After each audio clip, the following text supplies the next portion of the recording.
It's Thursday. You know what that means. Hello there everybody, and welcome to London's busiest railway station. That's right folks, we're at London Waterloo. My madness and insanity knows no bounds during this time down in London. So we're going to have half an hour here with South Western Railway, and then hopefully we'll be able to get on and continue the rest of the day. It is getting very, very close to when I have to leave, but I am hopeful that I still have 2 more in the pocket. Hopeful. So let's get to the location. We've chose platforms 15 and 16 as our location today, which I think is a fair location to choose from. So without further delay, let's get into the action, shall we? London Waterloo Station was built by the London and South Western Railway, and originally not designed to be a terminus but simply a stop on an extension towards the city. It replaced the earlier 9 Elms station, which had opened on the 21st of May 1838 and connected London to Southampton since the 11th of May 1840.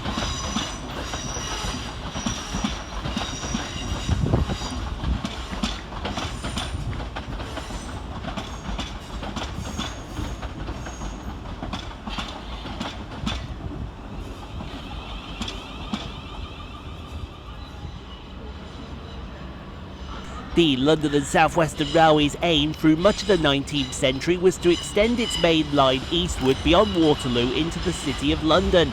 Given this, it was reluctant to construct a dedicated grand terminus at Waterloo. Consequently, Waterloo had none of the usual facilities expected of a terminus until 1853, when a small block was built on the far east side of the station. In 1854, the London Necropolis and National Mausoleum Company opened a private station inside Waterloo to provide services at Brookwood Cemetery.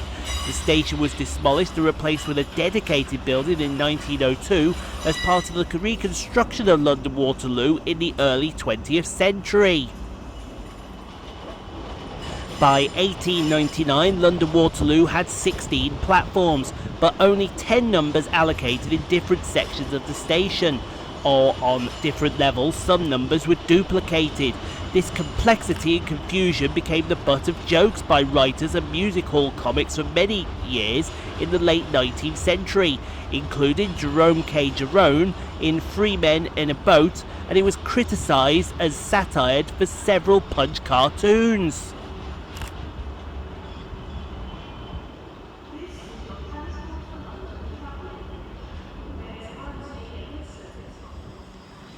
The new London Waterloo station was opened in stages. It was partially ready in 1909, with the main booking hall opening on the 11th of June 1911. A vehicular roadway to the station opened on the 18th of December 1911. The connection to Waterloo Junction was removed in March that year, but a siding remained until the 3rd of May 1925. The bridge remained in place and was used as a walkway between the 2 stations. Construction of the main station continued sporadically through World War I, and the new station finally opened in 1922 with 21 platforms and a 700-foot long concourse.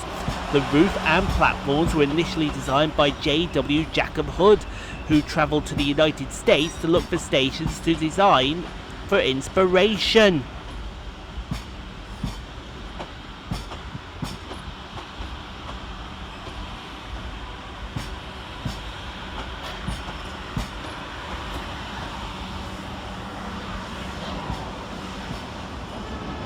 The London and South Western Railway began to look at electrification of suburban services during the 1910s using the 600-volt DC third rail mechanism.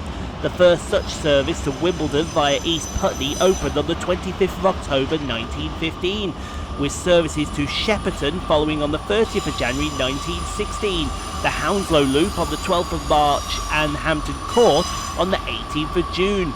Ownership of Waterloo underwent a succession broadly typical of many stations.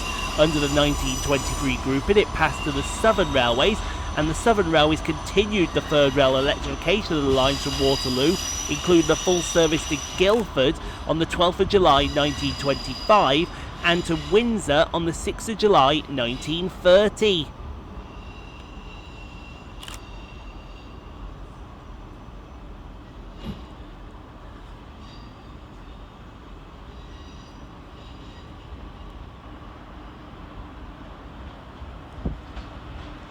Although London Waterloo had an international railway connection via the Channel Tunnel, which had long been planned to be in the north of London, the major construction works required to accommodate this plan had not started by the time the Channel Tunnel was completed in 1994.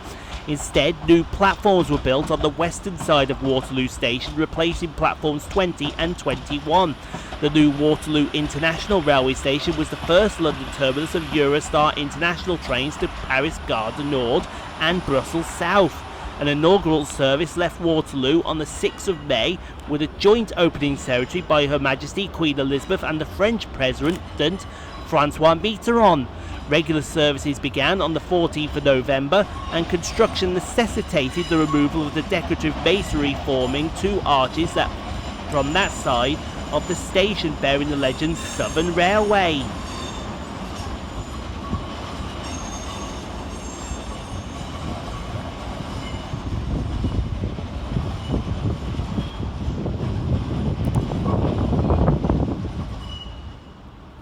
After the transfer of Eurostar services from Waterloo, the former Eurostar platforms 20 to 24 of Waterloo International remained unused until they were brought fully back into service in May of 2019, after partial reopening in December of 2018. Waterloo suffered significant capacity problems until the former international stations were brought back into service for domestic use.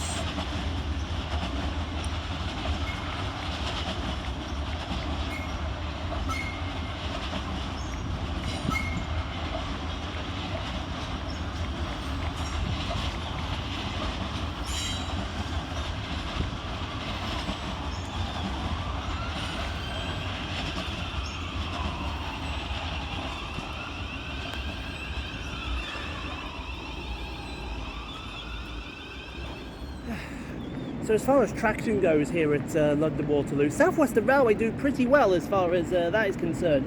They have older stock for the older people in the shape of the 455s. They have three forms of D0 in the 444, the 450 and the 707. Yes, the 707 still runs around here. And then you've also got the 158s and the 159s, which cater for their services to Exeter St David's.